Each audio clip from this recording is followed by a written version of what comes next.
and welcome to the Ski Club Snowcast. As you can see, we're on location here at the beautiful Harington Club for the Ski Club's annual summer party taking place this evening, sponsored by Vale Resorts and Ski Set. Now, to celebrate our 110th birthday, we've dusted off our most prestigious award, the Pery Medal, which tonight will be handed out to a very worthy recipient. We caught up with the 2013 winner, Pat Sharples. The Pery Medal is awarded to individuals who've made an outstanding contribution to winter sports, whether at grassroots level, mountain craft, exploration, technique or competition. Pat Sharples is the first British coach of any World Cup winner and X Games medalist in a ski discipline and is unfailingly dedicated to the success of the British free ski team.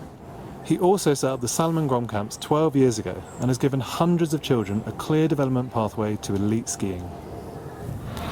I cannot tell you how honoured I feel to be awarded the Pery Medal, especially looking at the history of the medal and who's won it, in the past, including like Herman Maier, Franz Klammer, Alan Baxter, Martin Bell. I could just go on.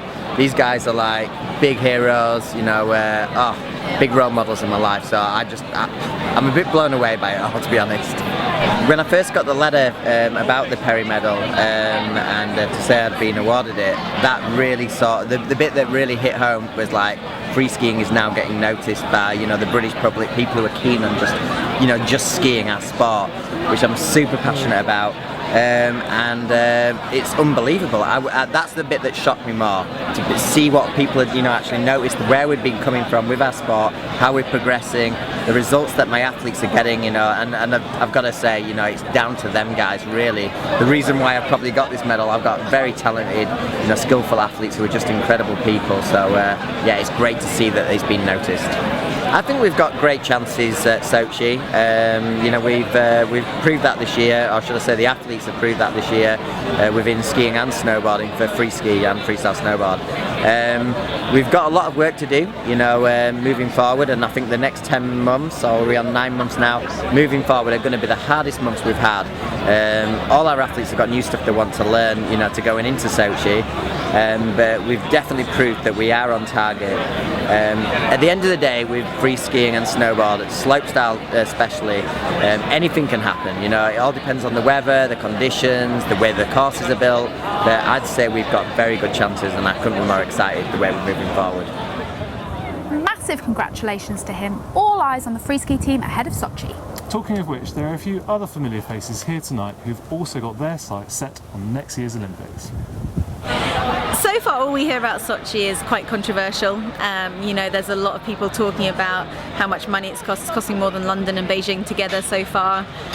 For me, all I'm focusing on is how I can be fast in that downhill. The track looks fantastic.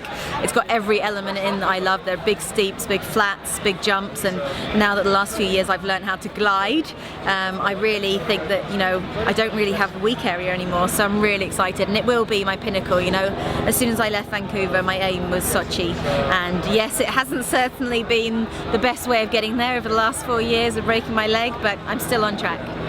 The coming months are just in Britain, just training, getting strong, getting bigger hopefully in the gym, and then middle of August I fly to Chile.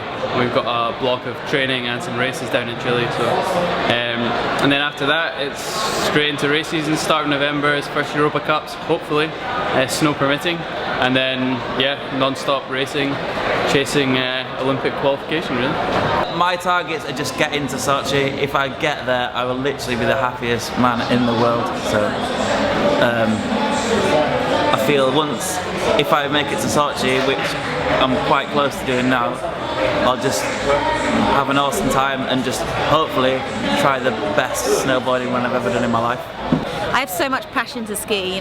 For me there's been a few times in my career where people have expected me to quit, and there's not been one kind of moment where I thought I would do that, because I have the rest of my life to retire, and to be able to follow your dream, doing something that you love doing, being out in the mountains, every day being able to push myself harder and go faster, and that kind of self-discipline and confidence it takes to do that is something that not many jobs offer. And I'm really going to miss it when I do retire, but I've really given it a good go, and I will always be a skier. Well, I've been snowboarding for a long time, so in those years I've enjoyed all aspects of snowboarding. But I'd say the last 2 years have been pretty intensely dedicated to competing and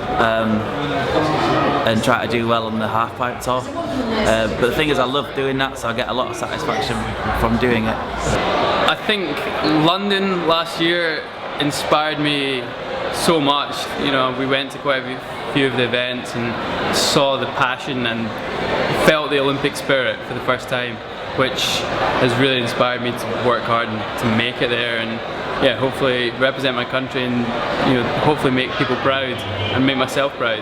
I mean, our freestyle athletes and their performances is massively inspirational to us.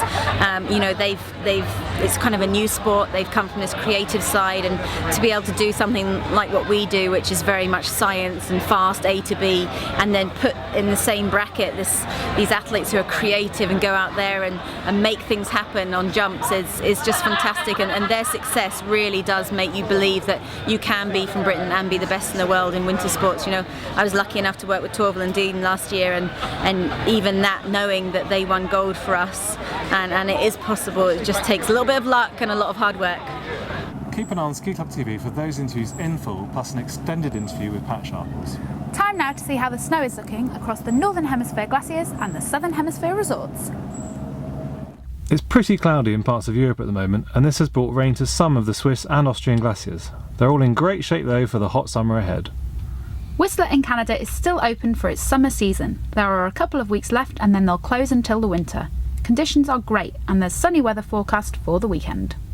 Argentina's season has had a huge boost too, with 50 centimetres of fresh snow falling at Cerro Catedral and Chapelco over the past few days.